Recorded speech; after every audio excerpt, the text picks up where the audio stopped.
তরুণদের নেতৃত্বে এই জুলাই গণঅভ্যুত্থান তরুণদের ভাগ্য পরিবর্তনের জন্য আমাদের সীমিত রিসোর্সের মধ্য থেকে কিছু নতুন উদ্যোগ গ্রহণ করেছি এবং যে এক্সিস্টিং উদ্যোগগুলো ছিল সেগুলোকে আরও রিফাইন করার চেষ্টা করেছি। আমরা তরুণদের বেকারত্ব নিরসনে যুগোপযোগী এবং কর্মসংস্থানমুখী প্রশিক্ষণ কার্যক্রম গ্রহণ করেছি। আপনারা ইতিমধ্যেই অবগত আছেন, আমরা আর্টিফিশিয়াল ইন্টেলিজেন্স সহকারে আরও যেই যুগোপযোগী যে বিষয়গুলো আমাদের তরুণদের শেখা এবং জানা প্রয়োজন বাকি বিশ্বের সাথে তাল মিলিয়ে চলার জন্য এবং কম্পিট করার জন্য সেই ধরনের প্রযুক্তি নির্ভর আরও কিছু প্রশিক্ষণ কার্যক্রম হাতে নিয়েছে।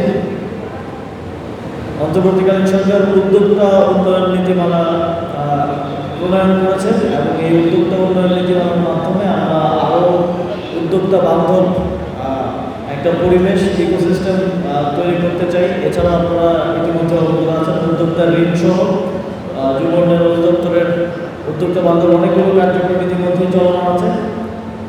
আমরা সামনের দিনে উদ্যোক্তাদের জন্য তরুণ উদ্যোক্তাদের জন্য আরও সুন্দর একটা ইকোসিস্টেম গড়ে দিয়ে যেতে চাই। তাদের আর্থিক সাপোর্ট থেকে শুরু করে সকল ধরনের সাপোর্ট দেওয়ার জন্য ইতিমধ্যেই যুব ক্রীড়া মন্ত্রণালয়, আমাদের বিডা এবং আইসিটি মিনিস্ট্রি আমরা একটা কম্বাইন্ড কমিটিও করে দিয়েছি। সেটা বাংলাদেশের উদ্যোক্তাদের কীভাবে সহযোগিতা করা যায় এবং ইকোসিস্টেমটা কীভাবে করা যায় সেটা একসাথে টাস্ক ফোর্স হিসেবে কাজ করবে।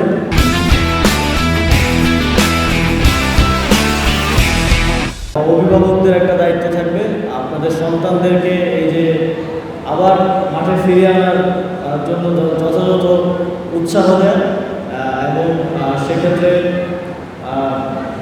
আমরা সরকারের পক্ষ থেকে আরও বেশি টুর্নামেন্ট, আরও বেশি খেলার সুযোগ কীভাবে করে দেওয়া যায় সে বিষয়ে যথাযথ উদ্যোগ গ্রহণ করছি।